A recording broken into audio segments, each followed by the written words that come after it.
Welcome back to Bettanagere ಅಡ್ಡ. ಬೆತ್ತನಗೆರೆ ಅಂದ್ಕೊಂಡಿದ್ರೆ ನೀವು ಬರೀ ರೌಡಿಸಮ್ಮು, ಲಾಂಗು, ಗನ್ನು, ಶೂಟು, ರಕ್ತ ಮಂಡಲ ಅಂದ್ಕೊಂಡಿರ್ತೀರ.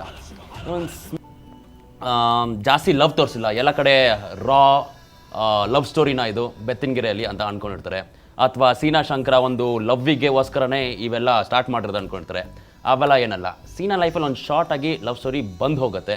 ಅದಕ್ಕೊಂದು ಸ್ಮಾಲ್ ಆಗಿರೋ ಕ್ಯೂಟ್ ಆಗಿರೋದು ರೊಮ್ಯಾಂಟಿಕ್ ಸಾಂಗು ಕೇಳ್ತಾನೆ ಇರಬೇಕು ಅನ್ಸುತ್ತೆ, ನೋಡ್ತಾನೆ ಇರಬೇಕು ಅನ್ಸುತ್ತೆ.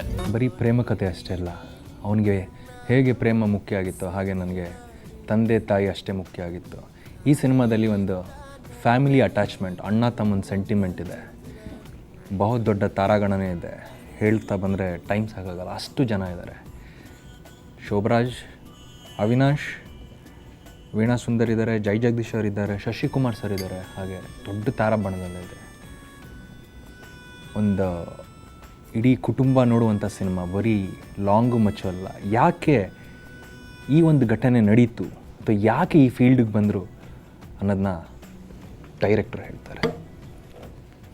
ಸೊ ಇದ್ರಾಗೆ ವಿಶೇಷವಾದಂಥ ಒಂದಮೇಲೆ ಟಾಟಾ ಹಾಕ್ಸಿ ವಿನೋದ್ ಕಾಂಬ್ಳೆ ಅವರು ಈ ಸಿನಿಮಾದಲ್ಲಿ ಒಂದು ಸ್ಪೆಷಲ್ ಅಫಿಷಿಯಲ್ ಆಗಿ ಒಂದು ಆ್ಯಕ್ಟಿಂಗ್ ಮಾಡ್ತಾವ್ರೆ. ಬಟ್ ಅವರು ಯಾರ ಜೊತೆ ಏನು ಮಾಡ್ತಾವ್ರೆ ಅನ್ನೋದೇ ನನ್ನ ಸಿನಿಮಾದ ಒಂದು ಹೈಲೈಟು. ತುಂಬ ಅದ್ಭುತವಾಗಿ ನನ್ನ ಸಿನಿಮಾದಲ್ಲಿ ಆ್ಯಕ್ಟ್ ಮಾಡಿದ್ದಾರೆ. ಸೊ ಅದು ಯಾರ ಕೈಗೂ ಸಿಗ್ದಿಲ್ದಂಗೆ ಒಂದು ಪಾರವಾಳ ಜಂಗ್ಲಿ ಹೆಂಗೆ ಹಾರಾಡ್ತಾ ಇರ್ತದೋ, ಸೊ ಇವರು ಕೂಡ ಯಾರ ಕೈಗೂ ಸಿಗ್ದಿಲ್ದಂಗೆ ಸೀನುನ್ ಟೀಮಾ, ಶಂಕ್ರುನ್ ಟೀಮಾ, ಸೊ ಬೇರೆ ಟೀಮಾ, ಅವ್ರದ್ದೇನು ಟೀಮು ಅಂತೇಳಿ ಗೊತ್ತಾಗೋದಿಲ್ಲ.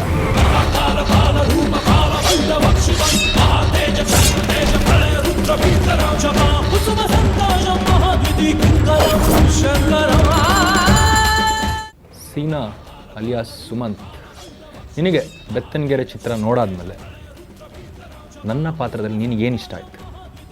ನಿನ್ನ ಪಾತ್ರದಲ್ಲಿ 2 ಇನ್ಸಿಡೆಂಟ್ಸ್ ಇದೆ. ಒಂದು, ಇಡ್ಲಿಯಲ್ಲಿ ನನ್ನ ಮಖ ಕುಡಿಯೋದು, ಸರ್ಪ್ರೈಸ್ ಕೊಟ್ಟಲ್ಲ, ಅದೇ ಸಖತ್ ಇಷ್ಟ ಆಯ್ತು. ಯಾಕಂದರೆ ನಂಗೆ ಮುಂಚೆನೇ ಹೇಳ್ಬಿಡಿದ್ರೆ ಮುಂಚೆನೇ ಕವರ್ ಮಾಡ್ಕೊಂಡ್ಬಿಡ್ತಿದ್ದೆ. ಒಂದು ರಗ್ಬಿ ಎಸಿತಾರಲ್ಲ, ಬಾಲ್ ಜೋರಾಗಿ ಎಸಿತಾರಲ್ಲ, ಆ ಥರ ಜೋರಾಗಿ ಎಸ್ಬಿಡ್ತು, ನಾನು ಕವರ್ ಮಾಡ್ಕೊಂಡ್ಬಿಡ್ತಿದ್ದೆ, ಏನಪ್ಪ ಈ ಜೋರಾಗಿ ಎಸಿತಾನಂತ. ಬಟ್ ಸರ್ಪ್ರೈಸ್ ಕೊಟ್ಟು ನನ್ನ ಮಖ ಕೊಡೋದಲ್ಲ, ನ್ಯಾಚುರಲ್ ಎಕ್ಸ್ಪ್ರೆಷನ್ಸ್ ಬಂತು. ನನಗೆ ಆ್ಯಕ್ಟಿಂಗಲ್ಲಿ ಹಂಗೆ ಇಂಪ್ರೂವ್ ಆಗೋಯ್ತು. ಎನಿವೇಸ್, ನನ್ನ ಬಗ್ಗೆ ನಿನಗೇನು ಇಷ್ಟ ಆಯಿತು? ನೀನು ಮಾಡಿರುವಂಥ ಇಷ್ಟು ಪಾತ್ರಗಳಲ್ಲಿ, ಅಂದರೆ ನಿನ್ನ ಹಳೆ ಸಿನಿಮಾಗಳಲ್ಲಿ ಒಂದು ಲವರ್ ಬಾಯ್ ಕಾಣಿಸ್ಕೊಂಡಿದ್ದೆ. ಇದರಲ್ಲಿ ನಿಜವಾಗ್ಲೂ I am appreciating you. The first time ಒಂದು ಆ್ಯಕ್ಷನ್ ಸಿನಿಮಾ, ಒಂದು ಒಂದು ಟೆರರ್ ಲುಕ್ಕಲ್ಲಿ ಕಾಣಿಸಿದ್ಯಾ. ನನಗೆ ಸ್ಟೈಲ್ಸ್ ಇಷ್ಟ ಆಯಿತು, ಡಿಫ್ರೆನ್ಸ್ ಆಫ್ ಸ್ಟೈಲ್ಸ್. ಅದಲ್ಲದೆ ನಿಮ್ಮದು ಒಂದು ಕೆಸರುಗದ್ದೆ ಫೈಟ್ ಇದೆಯಲ್ಲ, ಅದು ನನಗೆ ಇಷ್ಟ ಆಯಿತು. ಅದರಲ್ಲಿ ತುಂಬ ಚೆನ್ನಾಗಿ ಮಾಡಿದ್ಯಾ. I would like to compliment, ಅವೆರಡಕ್ಕೂ ಕಾಂಪ್ಲಿಮೆಂಟ್. ಸೊ ಇಷ್ಟೇ ಅಲ್ಲ, ಈ ಸಿನಿಮಾದಲ್ಲಿ ನಾನು ಟೆಕ್ನಿಷಿಯನ್ ಬಗ್ಗೆ ಖಂಡಿತ ಹೇಳಲೇಬೇಕು. ರಾಜೇಶ್ ರಾಮನಾಥ್ ಅವರು ರೆಕಾರ್ಡಿಂಗ್ ಮಾಡೋರು, ಅದ್ಭುತವಾದಂಥ ಒಂದು ರೆಕಾರ್ಡಿಂಗು. ನೋಡಿದಾಗ ಈ ಸಿನಿಮಾನ ಸೊ ಇಲ್ಲಿ ಮಾಡೋದಕ್ಕಾಗಲ್ಲ ರೆಕಾರ್ಡು ಅಂತೇಳಿ ಹೈದ್ರಾಬಾದಿಗೆ ತಗೊಂಡೋಗ್ಬಿಟ್ಟು ಅಲ್ಲಿ ಕೂತ್ಕೊಂಡು ಇದಕ್ಕೆ ರೆಕಾರ್ಡಿಂಗ್ ಮಾಡ್ಕೊಂಬಂದು ಕೊಟ್ಟಿದ್ದಾರೆ. ಥ್ಯಾಂಕ್ಸ್ ರಾಜೇಶ್ ರಾಮನಾಥ್. ಬಟ್ ಇದಕ್ಕೆ ವೇಣು ಸರ್ ಅಲ್ಟಿಮೇಟ್ ಕ್ಯಾಮ್ರಾಮೆನ್ ಅವರು. ಸೊ ಈ ಸಾಂಗ್ಗಳು, ನೀವು ಕಲರ್ಫುಲ್ ಸಾಂಗ್ಗಳು, ಮಾಲೂರು ಶ್ರೀನಿವಾಸ್ ಅವರು. ಸೊ ದೊಡ್ಡ ಟೀಮ್ ಕಟ್ಕೊಂಡು ನಾನು ಏನೇ ಒಂದು ಕೇಳಿದ್ರು ಕೂಡ ಕೊಡೋದಕ್ಕೆ ನನ್ನ ಬೆನ್ನೆಲುಬಾಗಿ ನಿಂತಂಥ ನಮ್ಮ ಸ್ವಾಮಿ ಅವರು, ಅಂದರೆ ನಮ್ಮ ಸ್ನೇಹಿತರು, ಅವರು ಪ್ರೊಡ್ಯೂಸರು, ಕೋಟ್ಯಾಂತರ ರೂಪಾಯಿ ಇನ್ವೆಸ್ಟ್ಮೆಂಟ್ ಮಾಡಿದ್ದಾರೆ ಇದಕ್ಕೆ. ಸೊ ಅವ್ರಿಗೆ ನಾನು ಥ್ಯಾಂಕ್ಸ್ ಹೇಳೋದಕ್ಕೆ ಇಷ್ಟಪಡ್ತೀನಿ.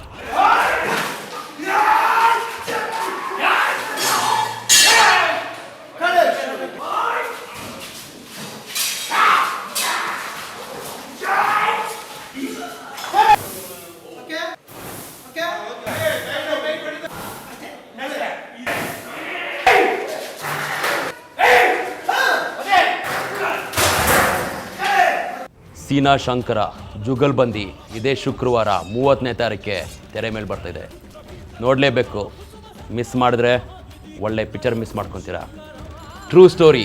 ತುಂಬ ವರ್ಷ ಆಯ್ತು ಬಂದು, ಆ ದಿನಗಳು ಮೋರ್ ದೆನ್ 10 years. ಇವಾಗ ಬೆತ್ತನಗೆರೆ, ಆವಾಗ ದಿಲ್ವಾಲಾ ಸುಮಂತ್, ಇವಾಗ ಬೆತ್ತನಗೆರೆ ಸೀನಾ ಅಲಿಯಾಸ್ ಸುಮಂತ್ ಶೈಲೇಂದ್ರ. ಇಷ್ಟು ದಿನ ಬೆತ್ತನಗೆರೆಯಲ್ಲಿ ಆರ್ಭಟಿಸಿದ ಶಂಕರನ್ನ ಈಗ ಇಡೀ ಕರ್ನಾಟಕದಲ್ಲಿ ಶಂಕರನ ಆರ್ಭಟ ನೋಡ್ತಾ ಇದ್ದೀರಾ, ಅದು ಅಕ್ಷಯ್ ಮೂಲಕ. ಸೊ ಇದೇ 30ನೇ ತಾರೀಕು ತಪ್ಪದೆ ನೋಡಿ, ಬೆತ್ತನಗೆರೆ ರಾಜ್ಯಾದ್ಯಂತ. Thank you. ಕಂಡವ್ರ ಮಕ್ಕಳನ್ನ ಬಾವಿ ತಳ್ಳಿ ಆಳ ನೋಡಬಾರ್ದು ಅಂದರೆ ಬೆತ್ತನಗೆರೆ ಸಿನಿಮಾ ಬಂದು ನೋಡಿ ನಮ್ಮನ್ನು ಅರ್ಸ್ಬೇಕು ಅಂತ ನಾವು ಕೇಳ್ಕೊತೀವಿ.